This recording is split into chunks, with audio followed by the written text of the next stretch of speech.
ప్రస్తుతం వైఎస్ఆర్సీపీ నేత సి రామచంద్రయ్య మీడియాతో మాట్లాడుతున్నారు. ప్రత్యక్ష ప్రసారం చూద్దాం. ఇనుకంటి విలేజ్ ఇనిమెట్ల గ్రామానికి చెందిన వాళ్ళు అక్కడ బూతుల్లో ఎంటర్ అయ్యి రిగ్ చేసుకునేటువంటి ప్రయత్నం చేసినప్పుడు దానిపైన కంప్లైంట్ ఇచ్చారు. నిన్న పోలీసు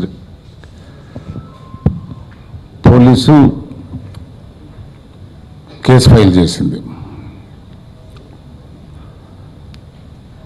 ఆ సందర్భంగా తను రియాక్ట్ అవుతూ ఇతను బూత్లోకి వెళ్ళాడు, పోలింగ్ స్టాఫ్ని బెదిరించాడు, అందరినీ బయటికి పొమ్మన్నాడు, బోల్ట్ వేసుకొని. ఎందుకు వేసుకుంటారు పోలింగ్ బూత్లో బోల్ట్ వేసుకొని? ఒకడే రిగ్ చేసుకున్నానికి పోయాడు. అతని గత చరిత్ర కూడా అటువంటిది.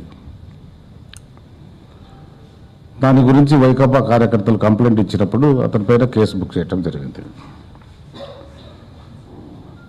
ఆయనకు చాలా తీవ్రమైన ఆగ్రహం కలిగింది. ఎందుకంటే ఈ 5 సంవత్సరాలు చట్టాలను చెరబట్టినోడు ఇతను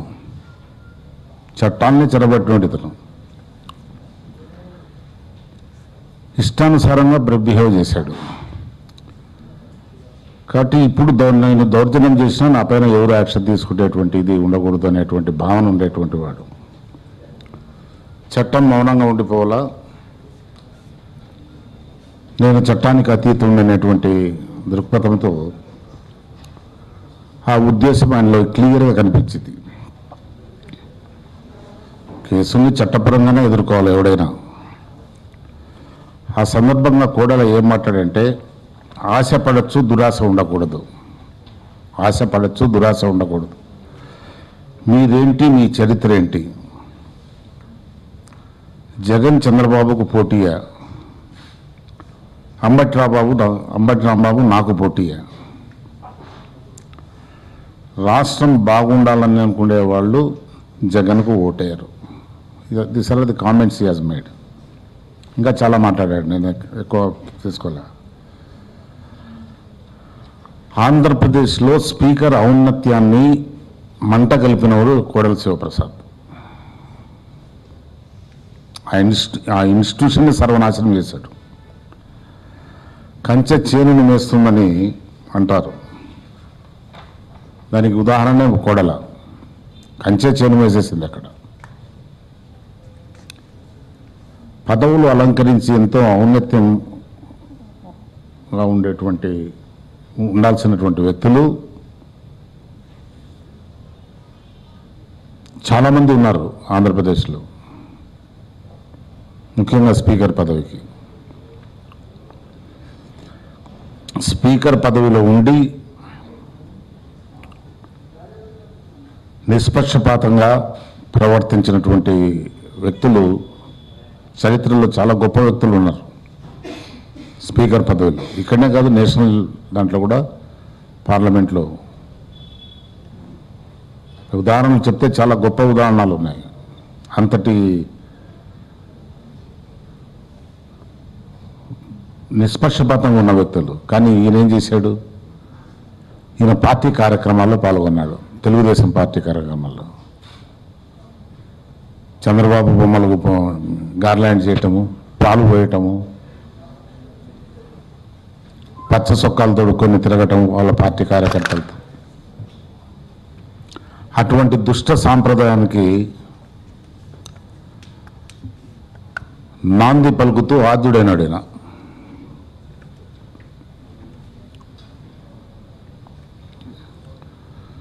ఈ 5 ఏళ్లలో line of demarcation between party and speaker post is totally erased. ఆ డివైడింగ్ లైన్ ఉందే, దాన్ని తుడిచేశాడు బాగా. నాకెవరు అడ్డం చెప్తారు అట్లా. ఈయన శాసనసభ జరిపిన తీరు ఆంధ్రప్రదేశ్ చరిత్రలోనే, ముఖ్యంగా నూతన రాష్ట్రంలో ఒక చీకటి అధ్యాయం.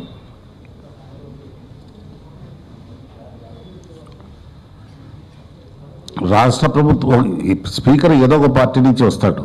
ఒకసారి ఎన్నుకోబడిన తర్వాత అతను నిష్పక్షపాతంగా అతను నిధులు నిర్వహించాల్సిన అవసరం ఉంది. కానీ ఇతను ఆ పద్ధతిలో పోలేదు. రాష్ట్ర ప్రభుత్వంతో ఏకమై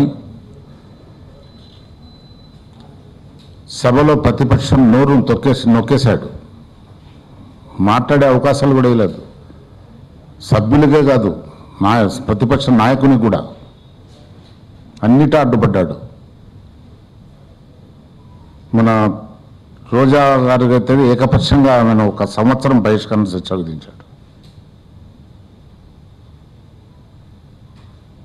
రూలింగ్ పార్టీ వాళ్లకు ఒక న్యాయము, అపోజిషన్ పార్టీ వాళ్ళకు ఒక న్యాయం. ఇంత డిస్క్రిమినేట్గా పోయాడు.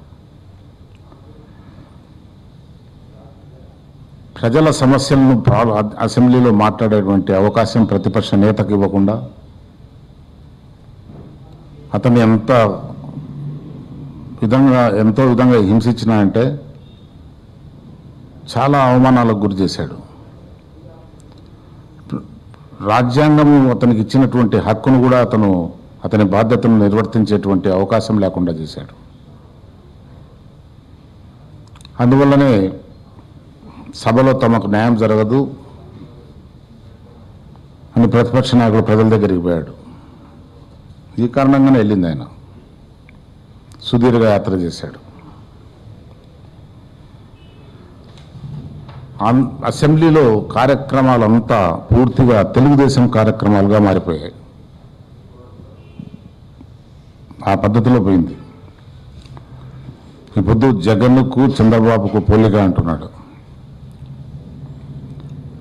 నిజమే, చంద్రబాబు లాంటి ఊసరవెల్లి రాజకీయ నేతలు చాలా తక్కువ ఉంటారు, పోలిక ఉండదు. ఎవరిని పోల్చినా వాడికి అవమానమే. ఎవరిని కూడా చంద్రబాబు నాయుడుతో పోలిస్తే వాడికి అవమానం చేసినట్టు.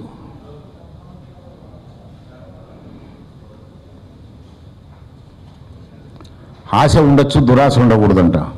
ఏం అధికారం మీ నాయన సొత్తా? మీరే పర్మనెంట్గా ఉండాలని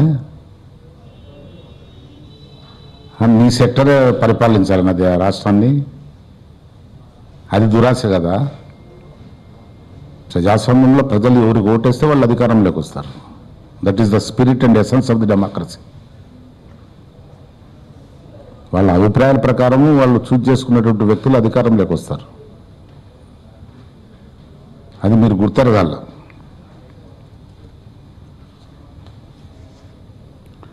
అంబటి రాంబాబుతో నాకు పోలిక అన్నా. ఏంటి తమ చరిత్ర చాలా ఘనంగా ఉందనే? మీ సొంత నియోజకవర్గం నరసరావుపేట నుంచి ఎందుకు వచ్చారు ఇక్కడికి సత్యనపల్లికు? నేను క్వశ్చన్ చేయటం మీ రైట్ను, మీరు ఎక్కడైనా కంటెస్ట్ చేయొచ్చు. కానీ కాంటెక్స్ట్లో ఎందుకు వచ్చారు? బికాజ్ మీ పార్టీ రిఫ్యూజ్ చేసింది మీ టికెట్. మీరు ఓడిపోతారని చెప్తే కాళ్ళు కడుపులు పట్టుకొని మళ్ళీ సత్తెనపల్లికి వచ్చారు. సత్తెనపల్లిలో లాస్ట్ టైం సింపుల్ చాలా తక్కువ మెజార్టీతో గెలిచారు.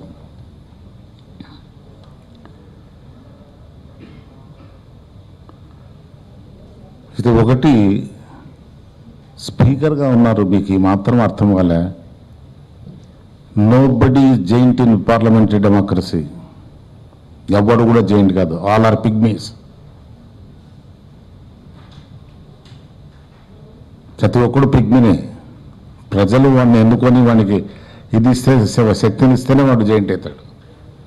మీరు వేరే రంగాల్లో చాలా పెద్దోళ్ళు ఉండొచ్చు, ప్రజాస్వామ్యంలో మీరు పిగ్మీసే. ఇందిరాగాంధీ గారు అటువంటి టాలెస్ట్ లీడర్, ఎన్టీ రామారావు గారు, వాళ్ళు కూడా ఓటమి చవి చూశారు. నీవంతా వాళ్ళు కూడా ఓటమి చేశారు. దేశ చరిత్రలో వాళ్ళ కొన్ని చాప్టర్స్ ఉన్నాయి. ఎన్టీ రామారావు ఎన్నో సంక్షేమ పథకాలు పెట్టినటువంటి ముఖ్యమంత్రిగా అతను కూడా ఓడిపోయాడు. అందువల్ల నేను అడుగుతున్నా, మీరేంటి, మీ చరిత్ర ఏంటి అనేటప్పుడు నీ చరిత్ర ఏంటో చూసుకోవాలి. ముందు ఒకసారి ఇంట్రాస్పెక్షన్ చేసుకోవాలి. ఏంటి నీ చరిత్ర? కాంగ్రెస్, మీరు హోమ్ మినిస్టర్ ఉన్నప్పుడు రంగా నా ప్రాణ భయం ఉంది, నాకు రక్షణ ఇవ్వండి అని మీకు పర్సనల్గా అప్పీల్ చేసుకున్నాడు. మీరేం చేశారు? ఇచ్చారా? దాదాపు 300-400 సబ్జెక్టు కరెక్షన్ పోలీస్ ఆఫీసర్స్ను కృష్ణా డిస్టిక్లో ట్రాన్స్ఫర్ చేసిన ఘనత ఇరదే. Prior to the death of Ranga చనిపోయేదానికి ముందు దాదాపు 300 మంది పోలీస్ ఆఫీసర్లను ట్రాన్స్ఫర్ చేసినటువంటి ఘనత అయినది హోమ్ మినిస్టర్. దాని తర్వాత జరిగింది ఏంటి?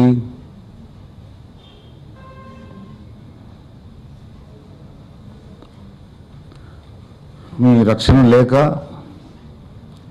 నిరాహార దీక్ష చేస్తున్నటువంటి అతను మర్డర్ అయిపోయాడు. దానికి కారణంగా 1989లో తెలుగుదేశాన్ని అధికారంలోంచి పక్కకు తీసేశారు ప్రజలు. దానికి కారణం చాలా వరకు నీ ప్రవర్తన. ఇది నీ చరిత్ర. నువ్వు మంచి డాక్టర్ ఉండొచ్చు, కానీ హైలీ కాంట్రావర్షియల్ పాలిటీషియన్, వివాదాస్పదమైనటువంటి రాజకీయవేత్త. నీ ఇంట్లో 4 బాంబులు పగిలాయి. సిబిఐ టేకప్ చేసింది కేసు. చంద్రబాబు నాయుడు వాజ్పేయి గారి ప్రైమ్ మినిస్టర్గా ఉంటే నేనున్నా. Then I was parliament member. నువ్వు చేసుకున్నటువంటి పైరవీలు చంద్రబాబు నాయుడు తన పలుకుబడిని ఉపయోగించి నిన్ను తప్పించాడు. క్లీన్ చిట్గా ఒకటి ఇచ్చారు. తర్వాతనే నీకు టికెట్ వచ్చింది.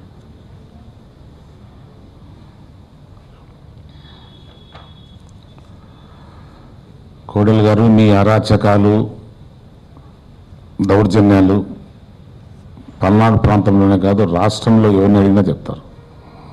You are a notorious person.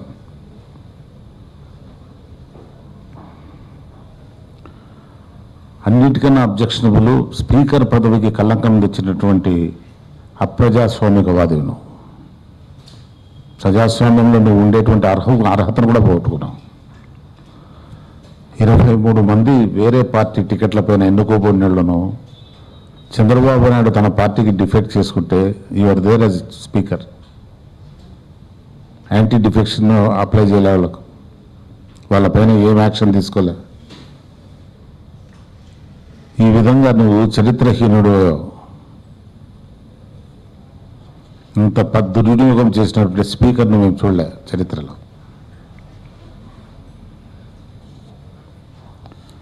మీరు నీతులు చెప్తుంటే ప్రజాస్వామ్యాన్ని గురించి దెయ్యాలు వేదాలు వల్లించినట్లున్నాయి. అది దయచేసి చేయకండి. You are unfit to talk about democracy. చట్టాలను గౌరవించడం అది సిటిజన్ లీవలను స్పీకర్గా వదిలేయండి. ఒక సిటిజన్గా నేర్చుకోండి చట్టాలను గౌరవించేది. అధికారం శాశ్వతం కాదని తెలుసుకోండి. ప్రజాభిప్రాయాన్ని, ప్రజా తీర్పును వక్రీకరించాలని చూస్తే చట్టం చూస్తూ ఊరుకోదు. మీ బెదిరింపులకు ఎవరు భయపడరు. Because you have got such a background. Respect command చేసే బ్యాక్గ్రౌండ్ కాదు తమరు. ఈ విధంగా బెదిరించి గుంటూరు జిల్లాలో సత్తెనపల్లి ఏరియాలో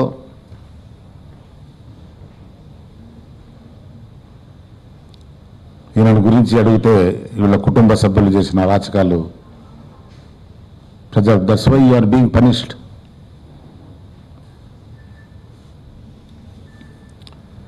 రెండవది, టీటీడీ గోల్డ్ 1381 కిలోస్ ట్రాన్స్పోర్ట్ అవుతాం పట్టుకున్నారు.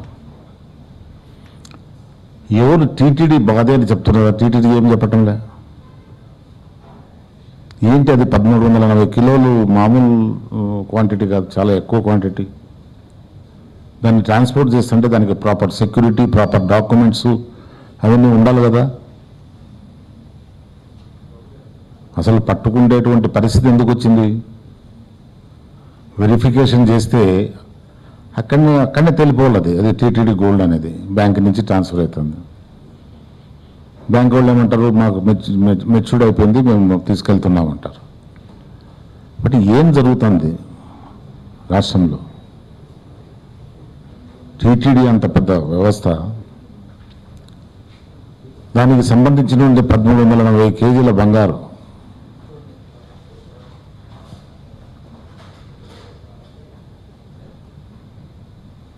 దాని గురించి కూడా వీళ్ళు చెప్పకుండా ఉంటాయి. ఏంటి neither TTD not the banks are reacting. ఏం జరుగుతుంది, ఏం జరిగింది ఇంతవరకు ఈ 5 ఏళ్ళు? ప్రజలకు జవాబు చెప్పాల్సిన పరిస్థితి ఉంది. దీనిపైన మాత్రం సీఎం కామెంట్ చేయడు. సీఎం ఎంతవరకు తన సేఫ్టీ, తనను ఏ విధంగా ఇన్సులేట్ చేసుకోవాలా, తను ఏ విధంగా ఎకనామిక్గా బెనిఫిట్ కావాలా, దీనిపైన కాన్సన్ట్రేషన్ తప్ప మిగతా విషయాలపైన పోవటంలే. ఈసీ తనిఖీలలో బంగారు బయటపడిందంటే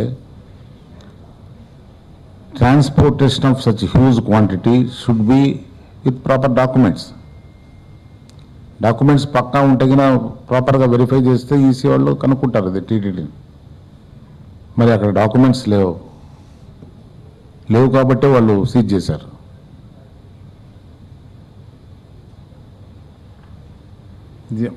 చంద్రబాబు నాయుడు అన్నీ మాట్లాడతాడు కానీ ఇటువంటి విషయాలు మాట్లాడు, బాధ్యత తీసుకోడు.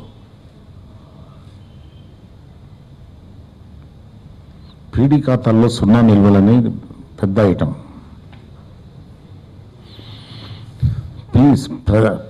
దిస్ పీడీ అకౌంట్ అనేది that will be kept in a particular account for a specific purpose.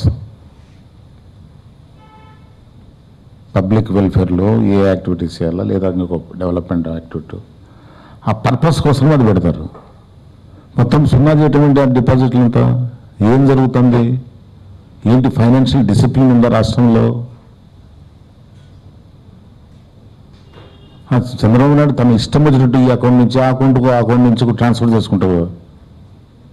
తను తినాలనేటువంటి దృక్పథంతో దానికి అనుకూలమైన వాతావరణం ఏర్పరచడానికి ఈ విధంగా budgetary norms, financial discipline violate చేసి చేసుకునేటువంటి పరిస్థితి ఉంది రాష్ట్రంలో. మరి ప్రపంచమంతా అందరికీ అన్ని పార్టీలకు నాయకులకు నీతిని గురించి చెప్తాను. ఇంత అవినీతి పరుడుగా ఉండుకొని ఇంత చాలా ఘోరమైన పరిపాలన జరిగింది. ఇది చంద్రబాబు నాయుడు భయపడేది ముఖ్యమంత్రి పదవి పోతుందని కాదు, ఇవన్నీ బయటకు వస్తాయని. ఇవన్నీ బయటకు వస్తే he will not see the light of the day for some time.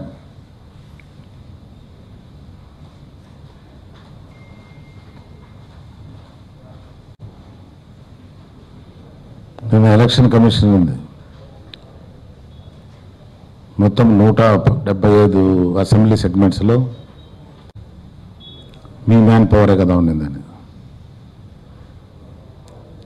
Election commission doesn't have its own machinery, it has to depend on the state government machinery.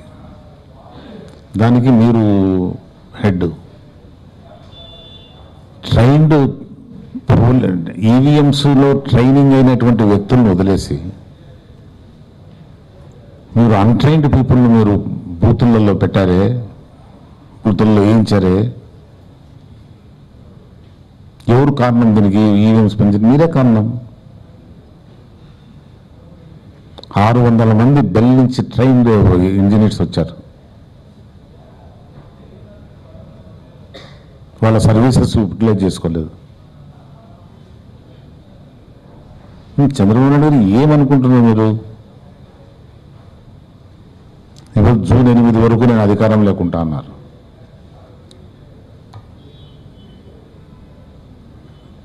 June 8 June 2 అనేది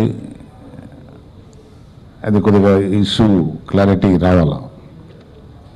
you may be correct or you may not be correct. దాని context ఏంటి? Polavaram review చేయటమా, మీకు వచ్చే accounts settle చేసుకోవటం, అక్కడ మీకు వచ్చే commissions కానీ అవి కానీ సెటిల్ చేస్తానికి. పోలవరం అసలు ఎందుకు ఇంత డిలే అయింది? గవర్నమెంట్ ఆఫ్ ఇండియా నేను చేస్తానంటే నువ్వు లాక్కుంటే వీళ్ళ దగ్గర నుంచి మేము అదనం మొత్తుకున్నాం. అయ్యా, Hirakud the biggest longest earthline dam in Asia, అంత పెద్ద ప్రాజెక్ట్ను గవర్నమెంట్ ఆఫ్ ఇండియా చేసేసింది. వాళ్ళకి ఎక్కువ ఇంజనీర్స్ ఉన్నారు, టెక్నికల్ పీపుల్, వాళ్ళు డిప్లాయ్ చేస్తారు. మీరు వదిలేండి వాళ్ళకని. నువ్వేదో పొడుస్తామని తీసుకున్నావు, ఏం చేసావు? ఇంత డబ్బు ఖర్చు పెట్టావు. ఇప్పుడు గవర్నమెంట్ ఆఫ్ ఇండియా ఇచ్చిన డబ్బే.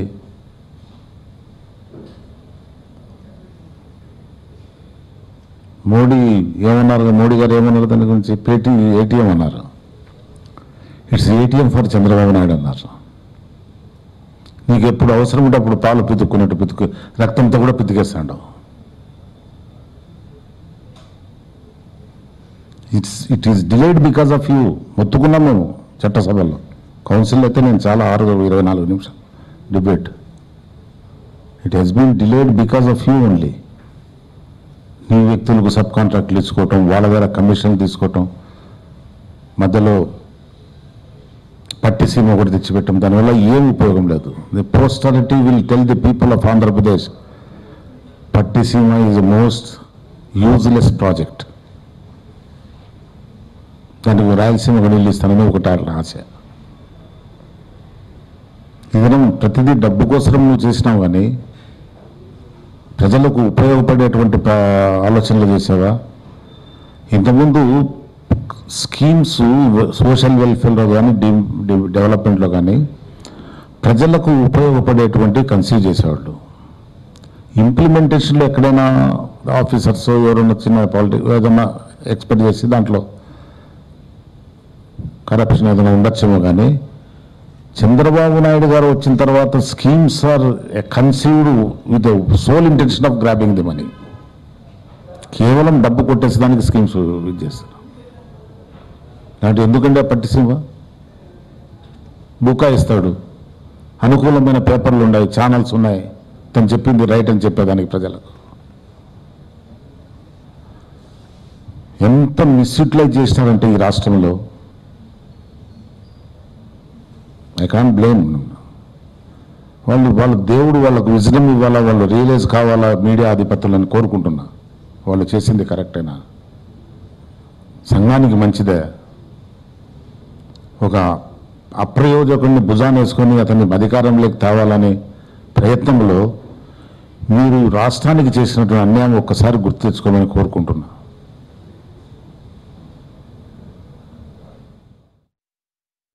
రైట్. వైఎస్ఆర్సీపీ సీనియర్ నాయకులు సి రామచంద్ర ఇప్పుడే మీడియాతో మాట్లాడారు. ఇటీవల కాలంలో కోడెల శివప్రసాద్ వ్యవహరించిన తీరు, అంతకుముందు కూడా స్పీకర్ హోదాలో ఏ విధంగా ప్రతిపక్షం గొంతు నొక్కే ప్రయత్నం చేశారో ఈ అంశాలపై ఆవేదన, ఆగ్రహం వ్యక్తం చేస్తూ మీడియాను ఉద్దేశించి మాట్లాడారు.